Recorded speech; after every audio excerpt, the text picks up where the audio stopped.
तो भी सिख लोगों ने पास नहीं होने दिया, जबकि तुम्हारे लिए अधिकार थे।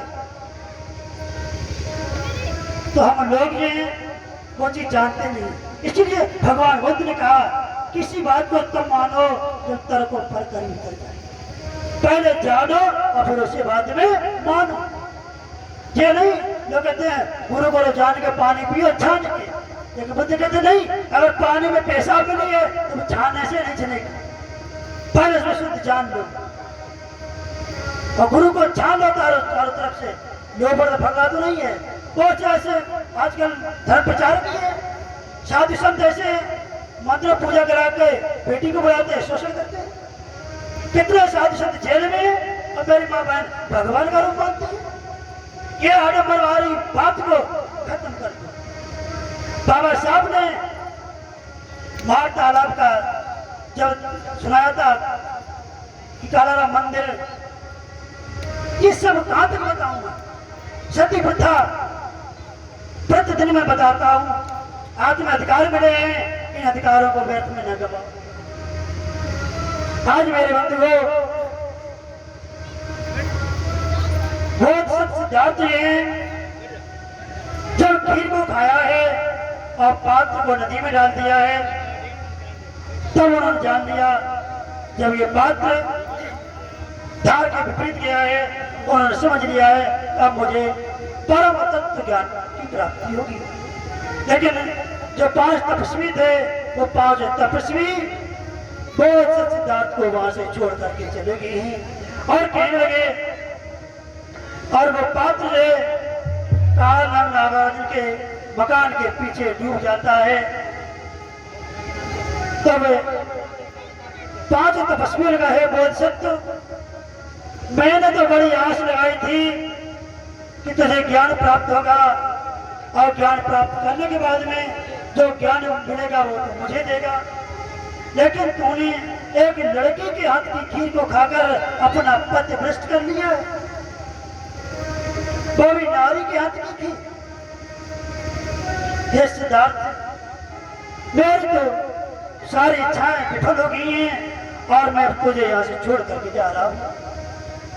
मेरे बंधुओं, और 5 तपस्वी सिद्धार्थ को छोड़ करके चले गए हैं और कहा लेकिन तुम पथभ्रष्ट हो गए हो और मैं तुम्हें छोड़ करके जा रहा हूं। अब तुम मुझे क्या ज्ञान दोगे? तुमने 6 वर्ष की तपस्या यानी 5 वर्ष 7 माह 12 दिन की तपस्या बेकार कर ली, अब तुम मुझे क्या दे सकते हो? ऐसा करके मेरे बंधुओं, वो 5 तपस्वी और वेला से सारनाथ की ओर चले जाते हैं और इधर बोधिसत्व सिद्धार्थ जी सुपट घाट से उठकर, क्योंकि शरीर में ऊर्जा आई है, तो उनके मन में ये आया है कि शरीर को चलाने के लिए बिना ऊर्जा के शरीर नहीं चलता। कोई बहाने बिना ईंधन से नहीं चलता।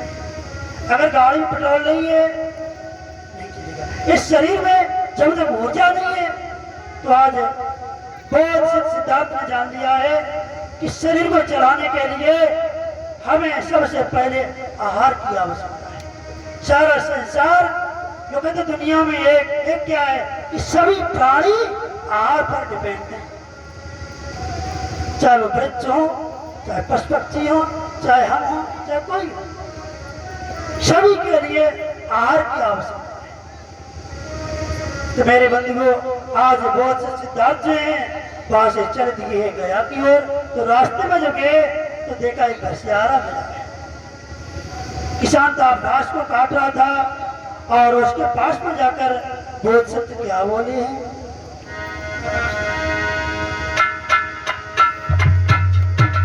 आसन ले गौतम चल दीने।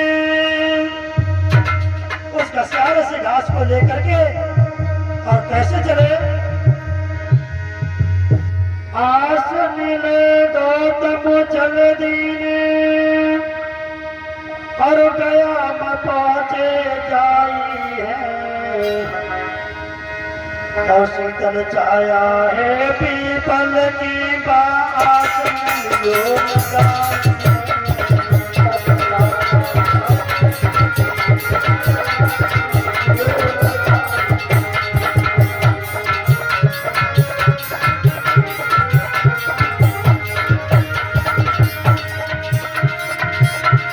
जैसे गुरु सत्य आज गया में पहुंचे आश्रम को लेकर और पीपल वृक्ष को देखा तो मन में आया विचार, ये वही पीपल है जिस दिन मेरा जन्म हुआ था। तो क्या मन में सोचने लगे, गौतम का जन्म हुआ जिस दिन, उस दिन का दंत के घोड़ा था।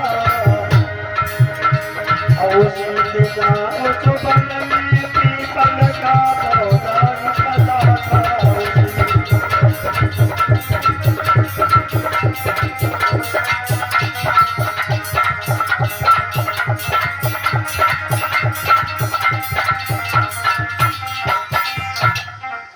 आज मेरे बंधुओं, सिद्धार्थ ने कहा, हे घसियारा भैया, तो मुझे थोड़ा सा कुछ दे दो, जिससे मैं आश्रम बनाऊंगा। घसियारे ने कहा, हे तपस्वी, आप क्या जानो आश्रम बनाना, मैं बना दूं। बोध ने कहा, नहीं मैं बनाऊंगा। और घास लेकर के मेरे बंधुओं, बोध सिद्धार्थ जी आज गया में आ गए हैं। और जो गया में आए, पीपल वृक्ष को देखा तो मन में भाव आया कि ये वही पीपल है जिस दिन मेरा जन्म हुआ था, उसी दिन ये गया में पीपल का पौधा निकला था। और मेरे बंधुओं, वहां पर आसन लगा करके और बोध सिद्धार्थ ने उस पीपल वृक्ष के नीचे पद्म आसन लगा करके जब बैठ गए तो मन में विचार आया और कहने लगे, चाहे मेरी त्वचा नसें और हड्डियां सूख जाए, चाहे मेरा सारा मांस सूख जाए, चाहे रक्त सूख जाए, लेकिन मैं इस पथ पर नहीं उठूंगा, इस पथ से नहीं उठूंगा। अब मैं बैठ गया हूँ आसन पर, बोधक जब तक प्राप्त नहीं हो जाएगा तब तक मैं ये आसन नहीं छोड़ूंगा। मेरे बंधुओं, आज जब आसन को लगाया है तो बोध सिद्धार्थ को मार सताने लगा। और जब मार सताने लगा है, मार सताने पर तरह तरह के उनके आंखों में चित्र आते हैं। कभी गोपा का चित्र आता है, बासनाओं का चित्र आता है, और कभी ऐसी आवाज आती है, हे सिद्धार्थ, अभी कुछ नहीं बिगड़ा है, तू घर लौट जा। लेकिन मेरे बंधुओं, उन्होंने इन सभी पर विजय प्राप्त की है। काम रूपी सर्प राग रूपी फन खोलकर प्रचंड चोट करता था और उनकी नशे नशों में वासनाओं का विष भरकर उगलता था। लेकिन बहुत से सिद्धार्थ ने इन सब पर विजय प्राप्त की है। और कल्पना में आ रही है कि सुधरा सुंदर नारी कि वैसे लग रहा है कि स्वामी तुम मुझे क्यों छोड़ रहे हो, मार क्या है। मेरे मन के अंदर की जो दुष्प्रवृत्तियां हैं, जो गलत विचारों को और संकेत करती हैं, वही मार होता है। मार कोई भगवान नहीं है जो मेरे अच्छी काम के लिए बाधा डाले, वही मार है। आप कोई गलत कार्य करें और तुम्हें कोई रोके, बहुत कम लोग रोको, गलत कार्य करो बहुत प्रेरणा देगा। तो भगवान जब ध्यान में बैठे हैं तो उन्हें तरह तरह के ये कटाक्ष आ रहे हैं, लेकिन वो धीरे धीरे सभी पर विजय प्राप्त कर रही है। एक बार मार ने कहा, अरे सिद्धार्थ, तेरी जवान पत्नी घर में बिलक रही है, पत्र 7 जीवन का छोड़ कर आया है, अरे अभी लौट जा। लेकिन मेरे बंधुओं, आज कुमार ने सभी को त्याग कर और मेरे बंधुओं वैराग्य अपनाकर उन्होंने कठिन समाधि को लगाया है। और मेरे बंधुओं, उन्होंने कहा, मैं इस समाधि को तब तक नहीं तोड़ूंगा जब तक मुझे बोधचित्त नहीं प्राप्त हो जाएगा। और बुरे विचारों और बुरी चेतनाओं को उन्होंने छोड़ दिया है, जिन्हें पौराणिक भाषा में मार पुत्र कहा गया है। जो पौराणिक भाषाएं कथाएं करती हैं उसमें मार कहा जाता है, ब्रह्मा कहा जाता है, ब्रह्म शब्द ही ऐसा किया गया है। लेकिन बौद्ध धर्म में इसे मार कहा गया है। आज मेरे बंधुओं, बोधिसत्व ने पीपल वृक्ष के नीचे जब ये ध्यान अखंड समाधि को लगाया है तो मेरे बंधुओं क्या हुआ, ये वसुंधरा भी कांपने लगी है। बेटे ध्यान लगाए गौतम जी आए पीपल के नीचे, और कामदेव घबरायो रे हम लुट गए बुद्ध के पीछे।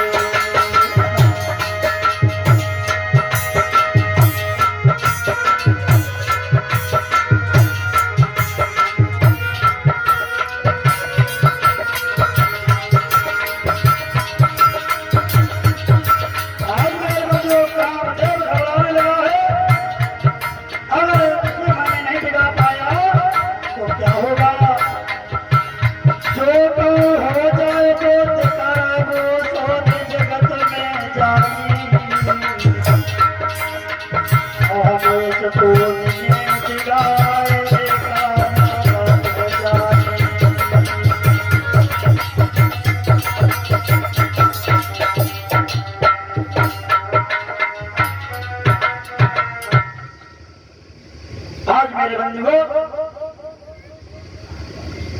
किस प्रकार से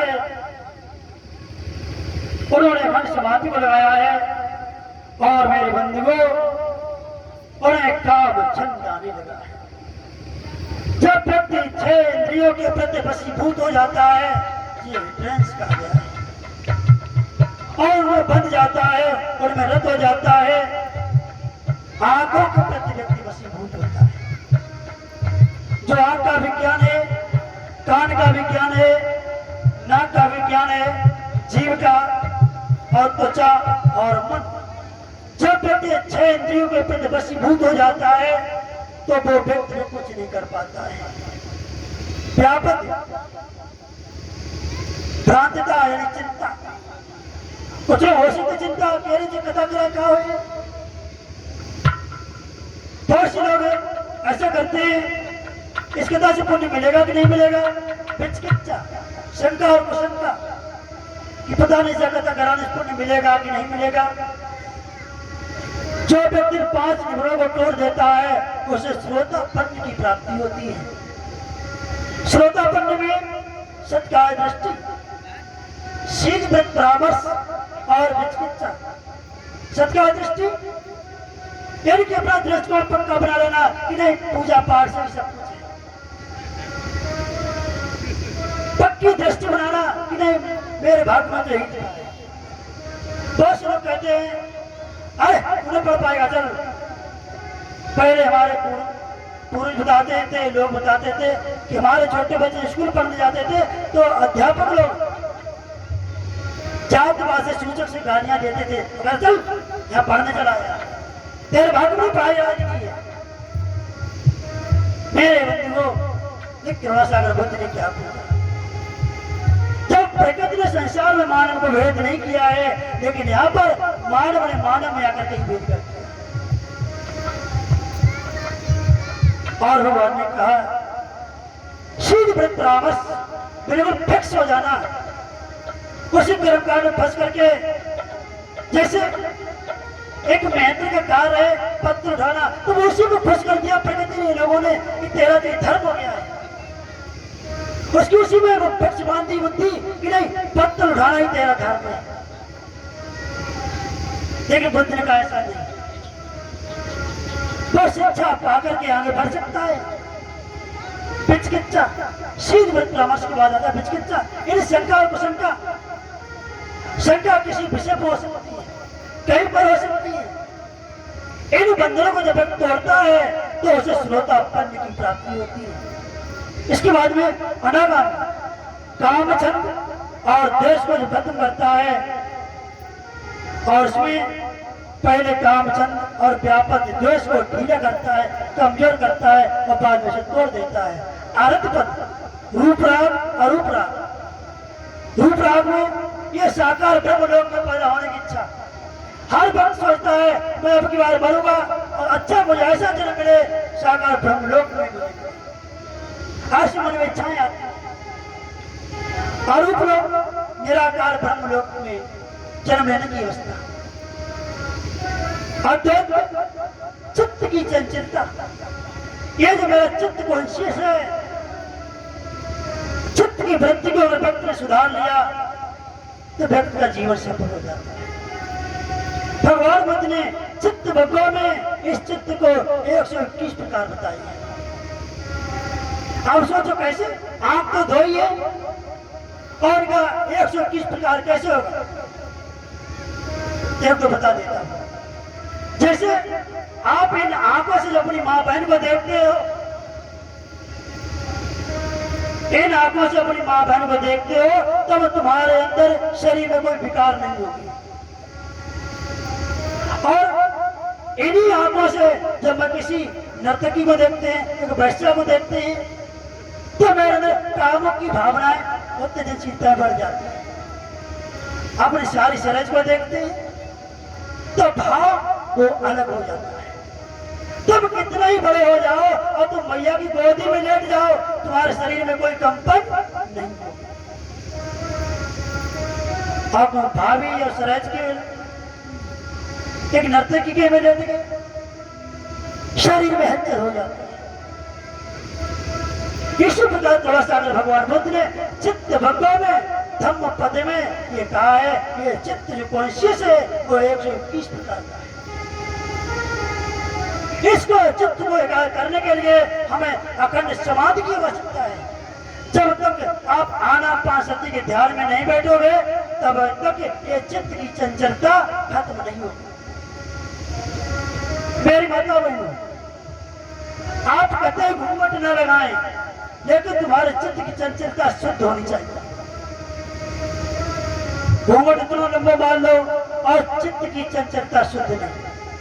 आप कहते भी घूंघट मारो, लेकिन तुम्हारा धर्म ये है कि मेरे जेठ को मेरा दायित्व क्या है, अपने जेठ के प्रति मेरा कैसा भाव करना चाहिए, कैसा व्यवहार करना चाहिए, तो सीध मेरे का व्यवहार कीजिए।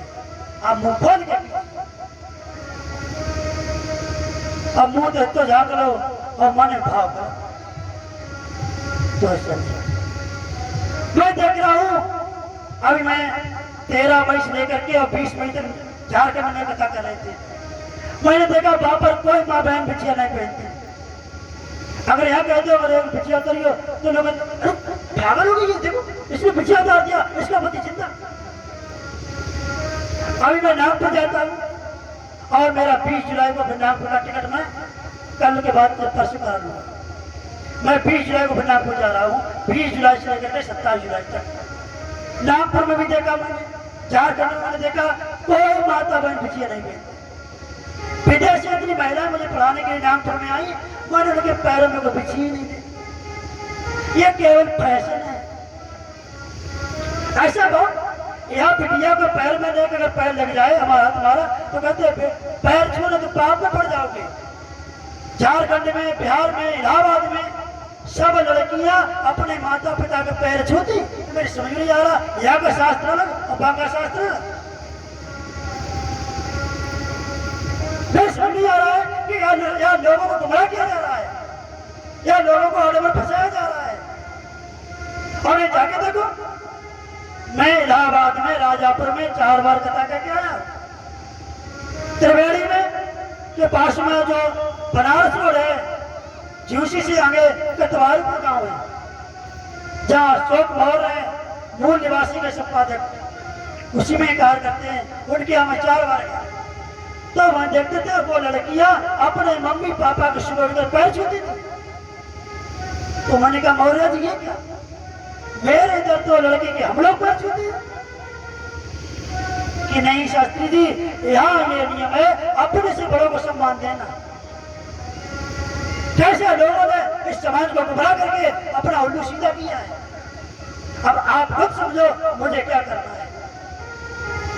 तो इस प्रकार से मेरे बंधु को आज थोड़ा सा अगर होते बोध प्राप्त करेंगे।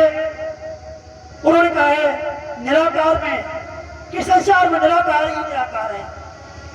मान घमंड अभिमान अहंकार में लोग अहंकार में जीवन जीते हैं। अहंकार किसी भी विषय में हो सकता है। हमें क्या ज्ञान का अहंकार हो जाए कि अरे हमसे बड़ा कोई ज्ञान ही नहीं दुनिया में। हमें सुंदरता का अहंकार हो सकता है, अरे मैं इतना सुंदर हूं कि मेरे आगे हीरो हीरो ना पहने।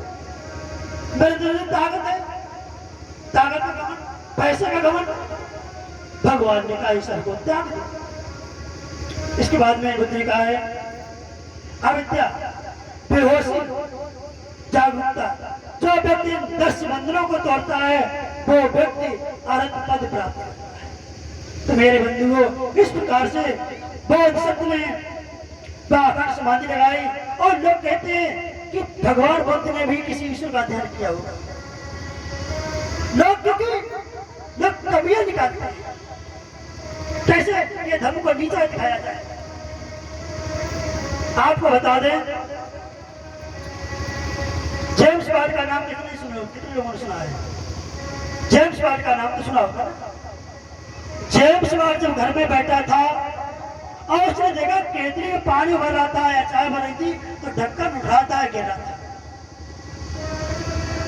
जब ढक्कन उठ रहा गिर रहा था तो उसने भजन रख दिया और भजन रखने के बाद में भी भाप बहती शक्ति थी उसने ढक्कन का जो भजन रखा था वो गिरा दिया। तब उसने वहां पर शंका ली क्या भाप में इतनी ताकत है जो इस टुकड़े को गिरा देता है? तब क्या उस जेम्स वाट ने इस ईश्वर का ध्यान किया था? केवल अपनी बुद्धि पर जोर दिया। बुद्धि पे को कसौटी में जाकर के और उसने एक भाप से क्या तैयार किया था? रेल का इंजन बना के तैयार किया था। ऐसे ही भगवान बुद्ध बोधिसत्व ने संसार की क्रियाओं को खोजा कि सारा संसार अकेले नहीं है, कई तत्व मिलकर के ये संसार में निर्माण हुआ है। न्यूटन ने जब वो वृक्ष के नीचे गया देखा सेब नीचे ही क्यों गया, ऊपर क्यों नहीं गया? अब आप इसका शंका करो, टिप्पणी करो। विज्ञान की दृष्टि पर न्यूटन ने गुरुत्वाकर्षण को खोजा। तो जो प्रकृति का नियम है ऊपर से नीचे को गया। तो आज मेरे बंधुओं दृढ़ संकल्प किया है और बहुत सिद्धार्थ ने अखंड समाधि को लगाया है। तो बंधुओं ये वसुंधरा भी कांपने लगी और ध्यान 5 प्रकार से उन्होंने किया है और वहीं पर उन्होंने प्रतीक समुत्पाद का आविष्कार किया। प्रतीक समुत्पाद के आविष्कार में विचार, वितर्क, प्रीति, प्रशब्दी और चित्त की एकाग्रता इन सभी को तोड़ा है। और तोड़ने के बाद में मेरे बंधुओं आज बोधिसत्व ने वैशाख की पूर्णमासी पर उन्हें परम बोध सत्य से भगवान बुद्ध बन गए। बोलिए भगवान बुद्ध की। और उसमें उन्होंने प्रति समुत्पाद को तोड़ा है। पहले द्वादश में फंसना और फिर द्वादश से निकलना।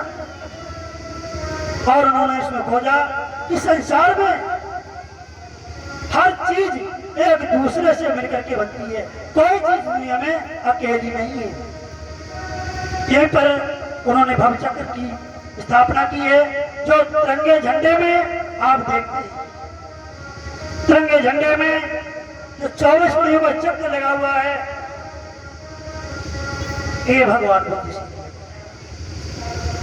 लेकिन सरकार ऐसी आ रही है बुद्ध जिनको धीरे धीरे खत्म कर रही है। दिल्ली में राष्ट्र भवन में देखो सम्राट अशोक भगवान बुद्ध के चित्र क्यों लगे? क्योंकि ये लोग यहाँ से जाकर के कहते हैं मैं बुद्ध के देश की धरती से आया हूं, लेकिन वहां से यहाँ पर दुष्प्रचार कर देते हैं। इस प्रकार से उन्होंने कहा ये संसार 6 धातुओं से मिलकर बनता है। यहाँ पर बहुत बड़ी विज्ञान की बात है, क्योंकि मैं अगर ये बात को खोलूंगा तो मेरी माता बहने बहुत कहीं कहां पर मुझे फंस दिया है। प्रतीक बात वो है, भगवान बुद्ध ने कहा था कि जैसे लोग कहते हैं बुद्ध को मैं जानता हूं, अभी आगे बताइए।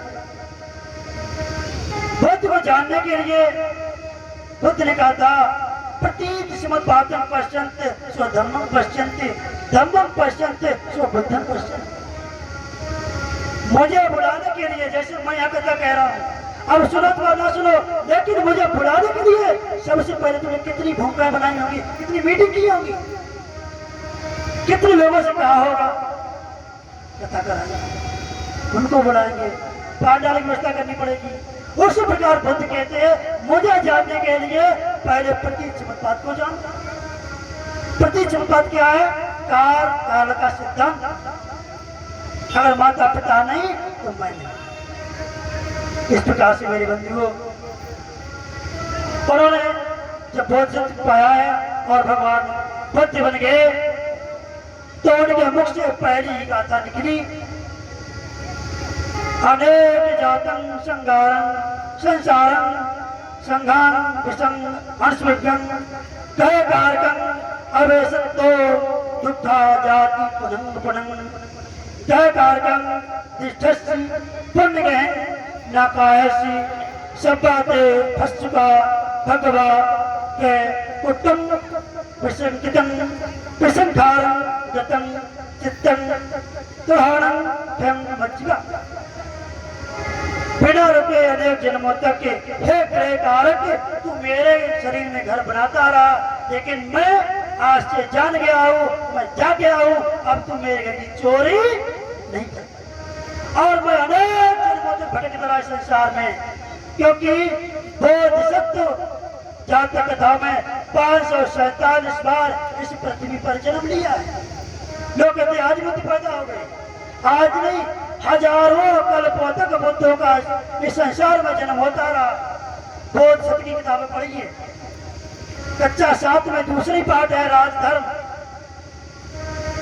पढ़िए बोध सत्य। ऐसी हजारों बोध सत्य कथाएं। तो उन्होंने कहा हे ग्रह कारक, मैं अनेक जन्मों तक इस संसार में दौड़ता रहा इस काया रूपी शरीर से। हे ग्रह कारक, तृष्णा को खोजने वाले, फिर दुख में जन्मों में पड़ा रहा, लेकिन हे तृष्णा बनाने वाले, मैंने अब तुझे जान लिया है, अब तू मेरे अंदर घर नहीं बना सकता है। अब मैं संसार में दोबारा जन्म नहीं लूंगा, क्योंकि मैं 10 बंधनों को पार कर चुका हूँ, 10 पारता को पार कर चुका हूँ और प्रतीक स्मृतपात को खोज चुका हूँ। जैसे जिस लड़के ने पूरी किताब याद कर ली हो और फिर कहां से पेपर आ जाए, तो दिल खोल कर दिया कैसे रखो प्रश्न। तो ये इस प्रकार से मेरे बंधुओं, आज करुणा सागर भगवान बुद्ध बहुत से सिद्धांत से पहले इन्हें सुवेद जाना जाता था। सुवेद रूपी में, सुगत रूप में जब बुद्ध बन गए हैं तो वो 7 सप्ताह वहीं पर बीते और बैसाख की पूर्णमासी पर ये बोध सत्य से भगवान बुद्ध बन गए और ये 528 ईसा। इस प्रकार से 7 सप्ताह वहीं पर व्यतीत किए और 7 सप्ताह व्यतीत करने के बाद मेरे बंधुओं, उन्होंने सोचा अब ये ज्ञान कैसे, संसार में कोई है मेरा ज्ञान देने वाला। धर्म पाया कष्टों से, इसका ना युक्त ना प्रकाशना और नहीं राग द्वेष प्रपलित को है सुनकर इसको जानना। गंभीर उल्टी धार युक्त दुर्गम में सूच प्रवीण का तम पंज छादित राग रति द्वारा ना इसको समझना। मेरी माता बहनों, कभी बुद्ध की पूजा प्रार्थना मानकर मत कर। ऐसे मत करना, ये भगवान मैं तुम्हारी पूजा करता हूँ, मेरी बिटिया पास हो जाए, मेरा बेटा पास हो जाए, या मुझे अच्छा दामाद मिल जाए, या मुझे अच्छी नौकरी लग जाए। ये सब झूठा भगवान है। तो सोचो क्या पूजा कर, आपकी पूजा तो आप भाग करती यशोदा करती है। लेकिन बुद्ध ने कहा, हे मेरी माता बहनों, मेरे भाई बंधुओं, मेरा धर्म जो है वो मार्गदर्शन है, मेरे सिद्धांत जो है, जो मेरे सिद्धांतों पे चलेगा उसके जीवन में खुशहाली होगी। चाहे भले मेरे जाति का है, भले मेरे घर लड़का है, अगर मेरे सिद्धांत पर नहीं चलेगा तो उसका जीवन में कभी उन्नति नहीं है। तो इस प्रकार से हम इस देश में बुद्ध की पूजा न करें। मैं देखते हैं भारत देश में लोग, जिस भारत देश में नदी में नहाकर लोग पवित्र हो जाते हैं, कितनी बड़ी विडंबना। और पढ़े लिखे लोग भी, हम पढ़े लिखे खूब हैं, लेकिन धर्म के प्रति कहां है, आडंबर भाव करते हैं। तो पूरी गंगा जी नहावे तो पवित्र नहीं, और जरा से लोटे पत्ता चुना वो पकड़ करके और ऊपर देख के पवित्र होते, और चुपन लो आप पवित्र, और सारी डुबकी लगाई तो पवित्र।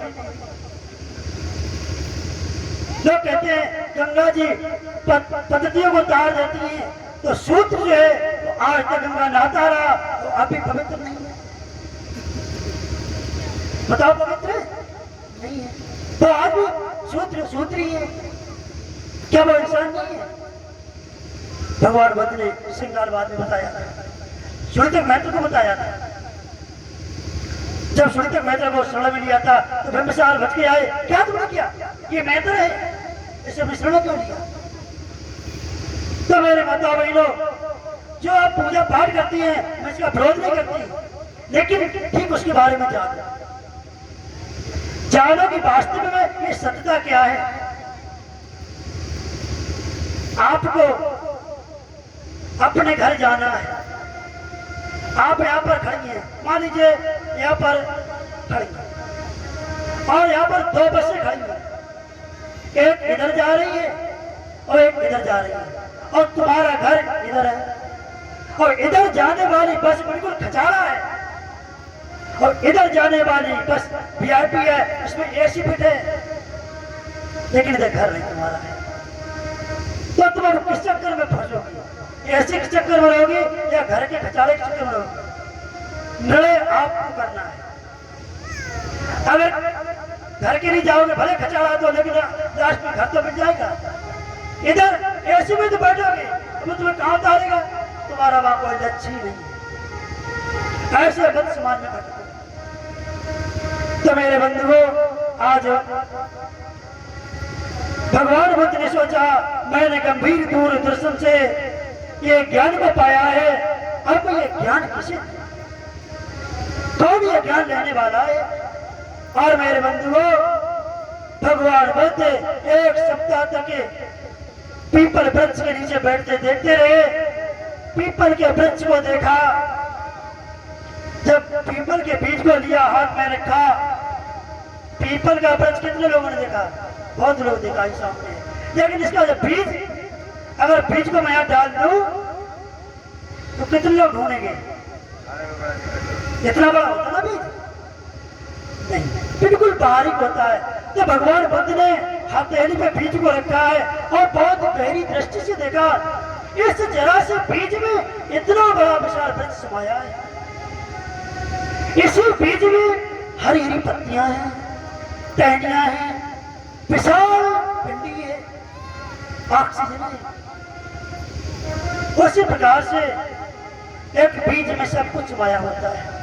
आपके अंदर सब कुछ है, आप भगवान बुद्ध बन सकती हैं, आप बोध प्राप्त कर सकती हैं अगर आप उस मार्ग पे चलोगे तो। आज मेरे बंधुओं, भगवान बुद्ध ने सोचा, ठीक है मैं ये ज्ञान आधार कालाम को दूंगा, लेकिन जब आधार कालाम के लिए सोचा तो बंधुओं वो 1 सप्ताह पहले खत्म हो गई थी। जब दृष्टि से सोचा आधार कालाम भी दुनिया में नहीं रहे, अब ये ज्ञान किसे दूं? तो सोचा उत्तरक रामपुत्र ने मेरी बहुत सेवा की थी, लेकिन वो भी इस दुनिया में नहीं रहे। और सोचने लगी मैं ज्ञान किसे दूं। तब मन में आया मेरे बंधुओं कि जो 5 मित्र थे, 5 तपस्वी थे, समाधि में लगाई थी, उन्होंने बड़ी सेवा की थी, मैं क्यों न चलकर उनको ज्ञान दूं। आज भगवान बुद्ध ने अपने दिव्य दृष्टि से देखा कि वो 5 मित्र जो हैं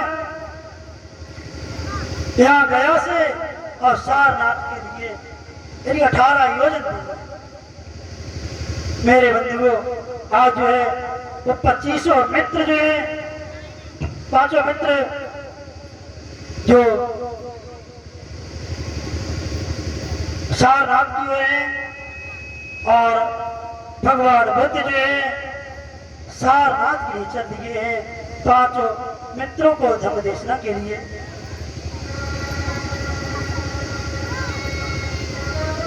तो किस प्रकार से जा रहे हैं?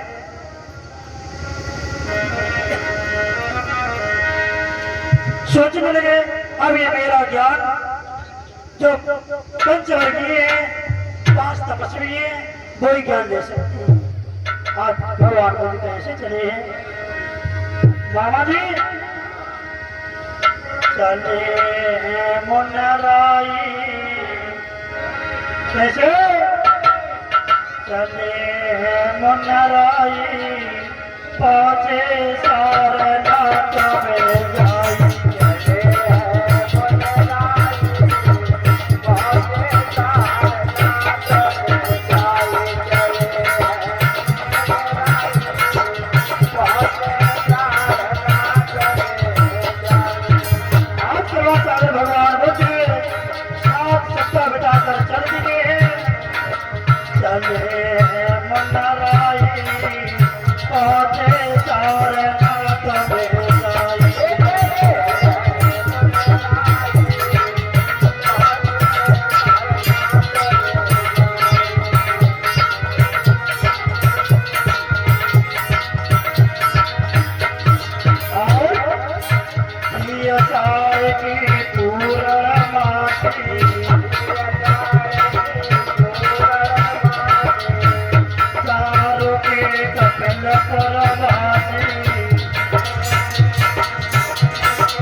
मन में सोचा है कि वो तो 5 तपस्वी सारनाथ में।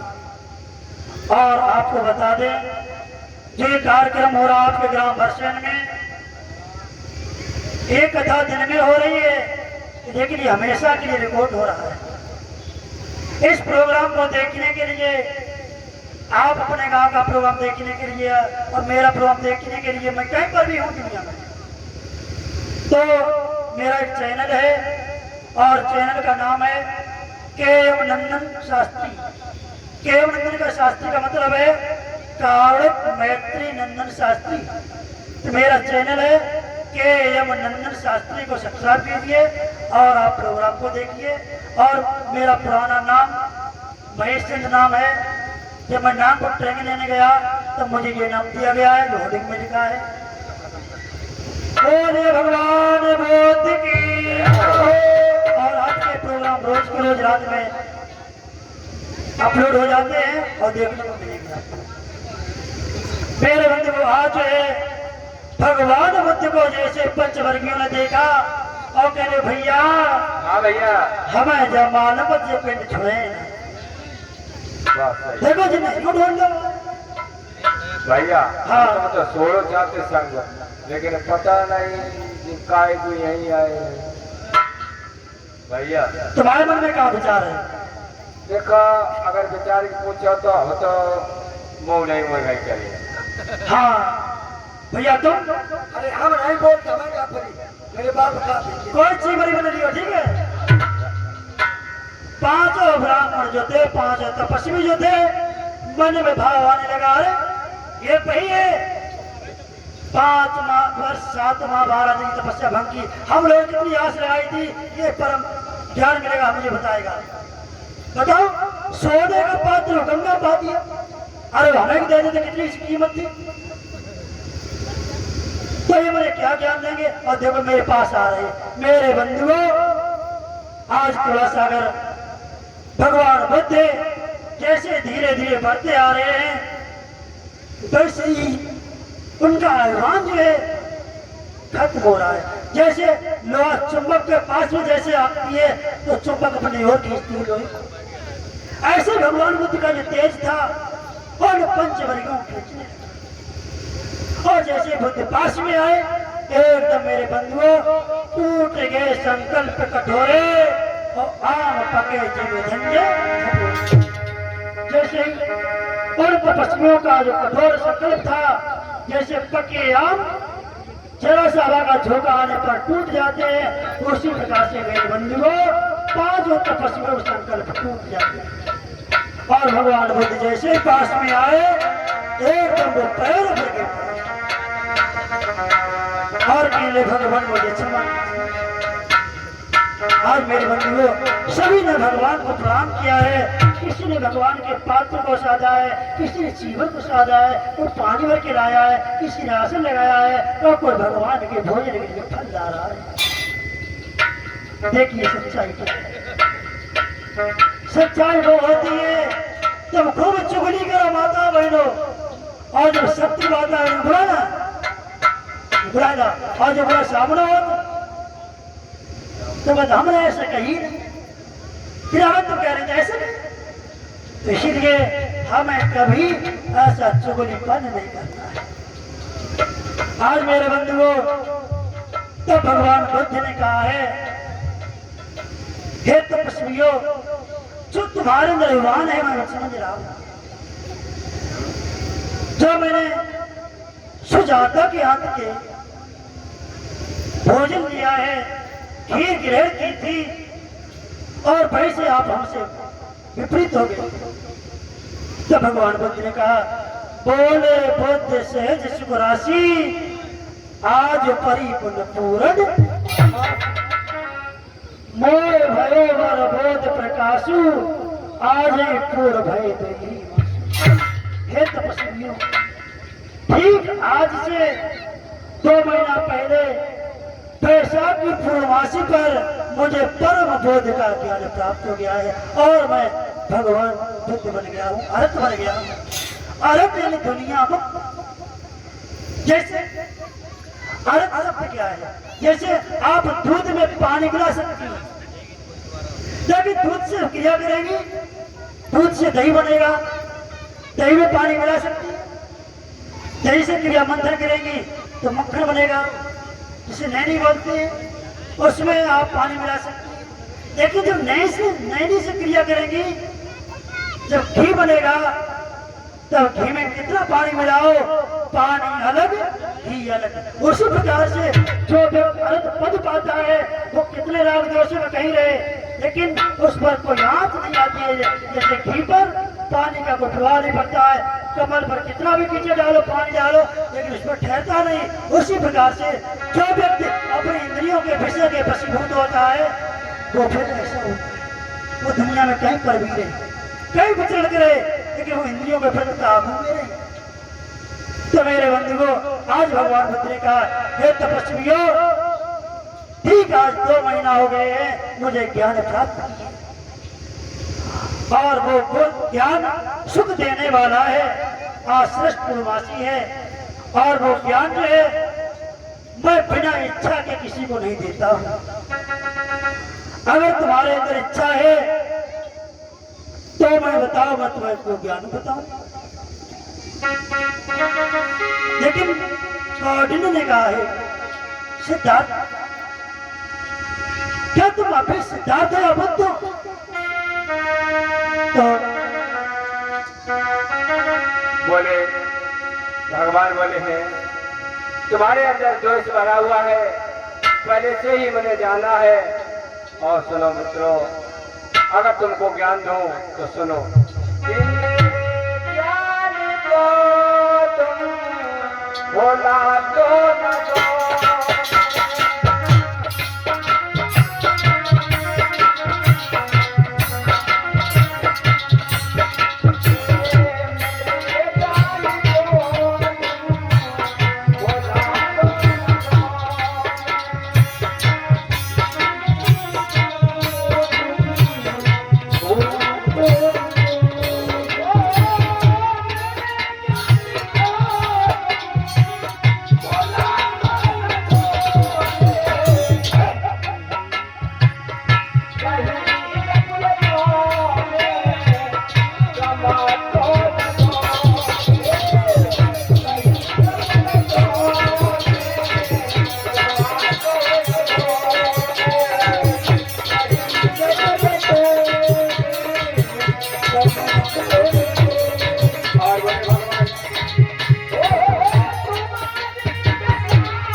बढ़ती है, चक्र बढ़ती ही चली जाती है, तुम बुझाओगे लेकर वो बढ़ेगी।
आज मेरे बंधु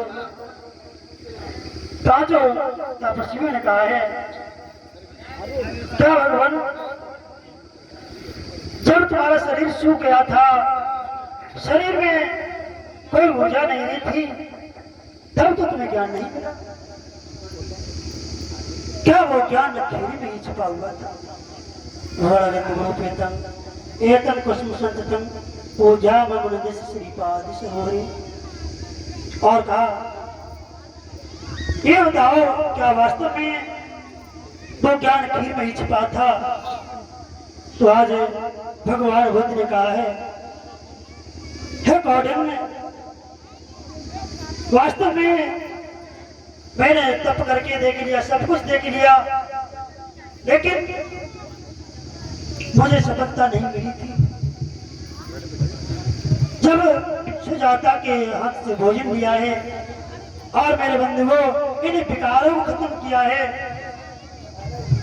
काम छंदों को खत्म किया है, राग द्वेषों को खत्म किया है, मेरे बंधुओं भगवान बुद्ध ने खोजा कि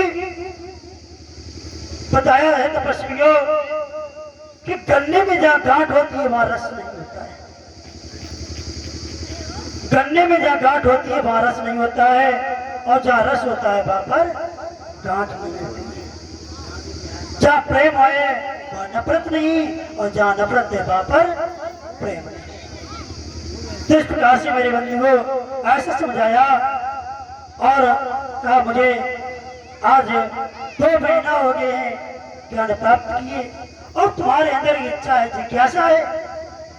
एक बोला भैया ऐसा तो नहीं जे यहाँ गुरु बन चले जाए, हमें चेला बना चले जाए।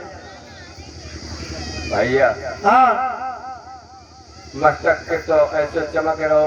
अरे देखो सुजाता खीर खाई, देखो ना वो तो बात सही है भैया। हाँ हमें क्या मालूम पड़ता कि चेहरा की चमचमाहट कुछ कह रही है कि जरूर कुछ। देखिए भैया ये तो लग रहा है जो मेरी आभा को देख रहा हूँ वो आकर्षित कर रही है, खींच रही है, जैसे लोग चुंबक को खींचते पास पाती है कंपन करती है, उसी प्रकार से उन 5 तपस्वियों में और भगवान बुद्ध की ओर आकर्षित खींचने लगी भैया। हाँ देखो ना, जब हम देखते हैं हम लोग देखो, और देखो आभा जैसी चमकती हुई नजर आती है, जैसे नहीं उभरा हुआ है काफी बीच में। तब जो है भगवान बुद्ध ने कहा हे तपस्वियों, जो तुम्हें कह रहे हो कि मैं तुम्हें गुरु बनाने आई, अगर गुरु पद की इच्छा होती, लोभ होता, तो मैं राजपाट क्यों छोड़ता? इतना बड़ा राजपाट था, मैं गुरु का कुछ भी बन सकता था। राजमहलों को सुख को मैंने क्यों त्यागा, क्यों अपनी सुधरा पत्नी को छोड़ दिया? इस प्रकार से मेरे बंधुओं तब कौंडिन्य को विश्वास हुआ है और वो भगवान बुद्ध से बोले तुम लोग बहुत समय तक मेरे साथ रहे, क्या मुझे कभी व्यर्थ में बकबक करते सुना? भगवान बुद्ध ने कहा काफी दिनों तक मेरे साथ रहे, क्या मैंने तुमसे इससे पहले बकबक की, बड़बड़ की? नहीं भगवान, आपने कभी ऐसा नहीं किया। अच्छी तरह से आप जानते हैं मैं ठीक सोच समझ के ही बोलता हूँ और उसके बाद में ही बात कहता हूँ। मैंने पूर्ण गंभीर चिंतन किया है, तभी मुझे ज्ञान रूपी अमूल रत्न प्राप्त हुआ है। जिसे इच्छा हो वह इस शुभ लाभ को प्राप्त कर सकता है, और बिना रुचि के मैं किसी को बलपूर्वक ज्ञान नहीं देता हूँ। जैसे मैं कथा कह रहा हूँ, अब कथा का टाइम 6 बजे तक है, हम 8 बजे लगे ही रहे, और तुम्हें चिंता घर की हम कितना उपदेश दें, लेकिन आपके मानने में। तब भगवान बुद्ध ने कहा कि जब ज्ञान किसी को दो, बिना उसकी इच्छा के अनुसार मत दो। हम यहाँ बैठे अपने मन से मत ज्ञान की प्रक्रिया खोलो। तुम्हारे में लालसा है अगर लेने की तो आप आए पूछ, आप भाव बनाओ, और तुम्हें इच्छा नहीं, हमने स्टार्ट कर पाई तो घर से फोन आ गया रोटी खाऊंगा। तो भगवान जिज्ञासा है जैसे मैं बाहर कमरे में लेटता हूँ। तो प्रधान जी को जो है हाल है, हम देख रहे 5 मिनट में हमें प्रधान जी कत्ते फोन आओ मानो जी भर के नहीं जो रुकत कतई। अच्छा हाँ तो मेरे बंधुओं भगवान ने कहा अगर तुम्हारी इच्छा है तो आप मुझे क्या प्राप्त कर सकते हैं। हे गौतम, तुम स्वभाव से ही सज्जन मालूम पड़ते हो, ना समझ है, हमें क्षमा करो। मेरा मन ही ऐसा है कि मैं कह नहीं देता। मेरा क्रोध भरा हुआ है मन में, मैं नहीं सुन पाए थे आपको और मैंने बहुत सी कड़वी बातें कह दी। तब सागर भगवान बुद्ध ने कहा, नहीं, तुमने कुछ भी नहीं कहा बेटी। जो बुद्ध होते हैं वो दुनिया में 8 लोकसभा में जीते हैं। लोके धम्मं चित्तम यशनकम पितम अशोकम भजन केतम मंगल मुक्तम। जो बुद्ध है, जो अर्हत है, 8 लोकसभा में रहते हैं। कभी उनकी निंदा करो या प्रशंसा करो, उन्हें कोई वो नहीं। सुख दुख हानि लाभ मान सम्मान उनसे कोई में लेना देना नहीं होता है। 8 लोकसभा में जीतते हैं। तो आज मेरे बंधुओं, भगवान ने कहा है आप बताओ। तब वे 5 तपस्वी कहने लगे, भगवान जो तुम्हें ज्ञान मिला है वो ज्ञान मुझे भी दो। आज भगवान बुद्ध बोले हैं, तपस्वियों, सर्वप्रथम तुम 2 अतियों से बचो। आपके लिए सागर भगवान बुद्ध ने कहा, संसार में मानव को 2 अतियों से बचकर रहना है।